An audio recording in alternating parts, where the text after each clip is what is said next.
हालांकि नए घर में प्रवेश की प्रक्रिया को आप अपने कुल पुरोहित से करवाएं तो अति उत्तम रहता है, लेकिन कई बार ऐसी परिस्थिति भी पैदा हो जाती है जब हम पंडित जी द्वारा हवन पूजा नहीं करवा पाते हैं। नमस्कार दर्शकों, तो आज हम इस वीडियो में नए घर में प्रवेश की ऐसी ही सरल और शास्त्रोक्त विधि को जानेंगे जो आज तक किसी YouTube चैनल पर आपने नहीं देखी होगी और उसे आप स्वयं भी कर सकते हैं। वीडियो के अंत तक आप बने रहें और चैनल को सब्सक्राइब भी करें। पूजन विधि से पहले आपका यह जानना अति आवश्यक है कि गृह प्रवेश कितने प्रकार से होता है। तो गृह प्रवेश दो प्रकार के शास्त्रों में कहे गए हैं, एक नूतन गृह प्रवेश और दूसरा जीर्ण गृह प्रवेश।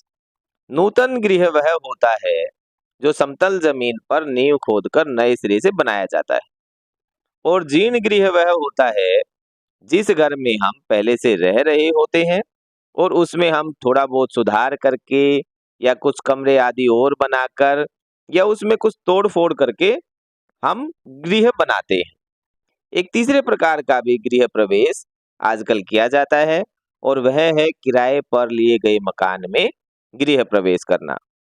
तो मित्रों, मैं आपको स्पष्ट कर दूं कि जो पुराने घर में या किराए के घर में गृह प्रवेश होता है उसमें गुरु और शुक्र के अस्त होने का दोष नहीं लगता है, ये शास्त्रों का भी प्रमाण है।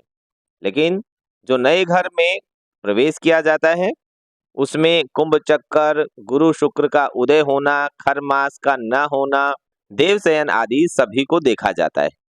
उसी आधार पर मुहूर्त किया जाता है। इसलिए नूतन गृह प्रवेश के मुहूर्त बहुत कम होते हैं, जबकि पुराने घर में प्रवेश या किराए के घर में प्रवेश के मुहूर्त ज्यादा होते हैं। नए, पुराने या किराए के घर के मुहूर्त अगली वीडियो में बताए जाएंगे। अब जानते हैं नूतन गृह प्रवेश की क्या विधि होती है।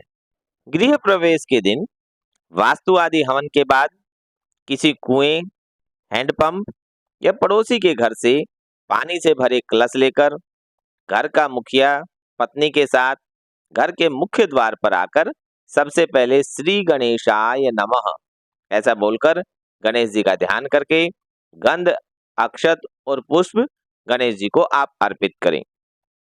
इसके बाद बाईं चौखट पर शुभाय नमः और दाईं चौखट पर लाभाय नमः ऐसा बोलकर गंध, अक्षत और पुष्प अर्पित करें। फिर बाईं चौखट पर विधात्रे नमः और दाईं चौखट पर धात्रे नमः बोलकर गंध, अक्षत और पुष्प अर्पित करें। फिर देहली पर देहल्यै नमः ऐसा बोलकर गंध, अक्षत, पुष्प अर्पित करें।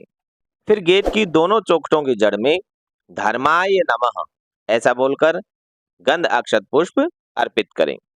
फिर हाथ जोड़कर प्रार्थना करें कि हे वास्तु पुरुष, इस घर को बनाने में मेरे द्वारा जाने या अनजाने में कोई घास फूस, कोई वृक्ष, कोई जलचर, स्थलचर, जीव जंतु आदि की अगर हत्या हुई हो तो मुझे क्षमा करें और मेरे घर में सुख शांति का वास हो। फिर घर का मुखिया हाथ में तांबे का कलश जो कि पंच पल्लव आदि से सजा हुआ हो और पत्नी दो घड़ अर्थात जल से भरा हुआ मिट्टी का मटका और उस पर जल से भरा हुआ पंच पल्लव आदि से सजा हुआ लोटा लेकर घर में प्रवेश करेंगे। साथ ही एक दो गड़ लेकर मुखिया की बहन या परिवार से कोई सुहागिन स्त्री भी प्रवेश करेगी, अर्थात दो दो गड़ लेकर घर में प्रवेश करना है। लेकिन ध्यान रहे, घर में प्रवेश करते समय पुरुष दाहिने पैर से और स्त्री बाएं पैर से दोनों एक साथ घर में प्रवेश करेंगे। इसके बाद इन्हें रसोई घर में लाकर ईशान कोण जो कि पूर्व और उत्तर दिशा का कोना होता है स्थापित कर दें। रसोई घर में कलशों की स्थापना के बाद वरुण देव का पूजन करें। प्रधान कलश पर ऋग्वेद, यजुर्वेद, सामवेद और अथर्ववेद का आवाहन और पूजन भी करें। फिर गैस जलाकर अग्निदेव का पूजन करें। ओम अग्नये नमः ऐसा बोलकर गंध, अक्षत, पुष्प अर्पित करें। गैस पर सबसे पहले दूध को उबालें और दाल चूरमा या आपकी कुल देवी को जो भोग लगता हो उसे तैयार करें। इसके बाद शयन कक्ष में बेड की पूजा होती है। बेड के सिरहाने पर ओम कामदेवाय नमः ऐसा बोलकर गंध, अक्षत और पुष्प अर्पित करें और प्रार्थना करें कि हमारे घर की वंश बेल हमेशा बढ़ती रहे। फिर नई झाड़ू की पूजा करें। ओम सम्मार्जन्यै नमः ऐसा बोलें और गंध, अक्षत, पुष्प अर्पित करें। लक्ष्मी की बड़ी बहन दरिद्रा को कहा गया है, तो गृह प्रवेश के दिन डस्टबिन का पूजन दरिद्रा के रूप में किया जाता है। ओम दरिद्रायै नमः ऐसा बोलकर डस्टबिन पर गंध, अक्षत, पुष्प अर्पित करें।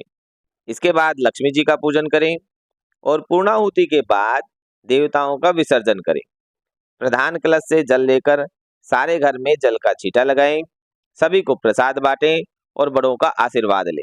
इस प्रकार से आज आपने नूतन गृह प्रवेश की सरल विधि को जाना। तो वीडियो को लाइक करें, चैनल को सब्सक्राइब करें और अपनी सनातन संस्कृति को आगे बढ़ाते हुए वीडियो को ज्यादा से ज्यादा शेयर करें। बने रहें वेदांग संस्कृत के साथ। मिलते हैं अगली वीडियो में किसी अन्य महत्वपूर्ण विषय के साथ। तब तक के लिए नमस्कार। जय श्री राम।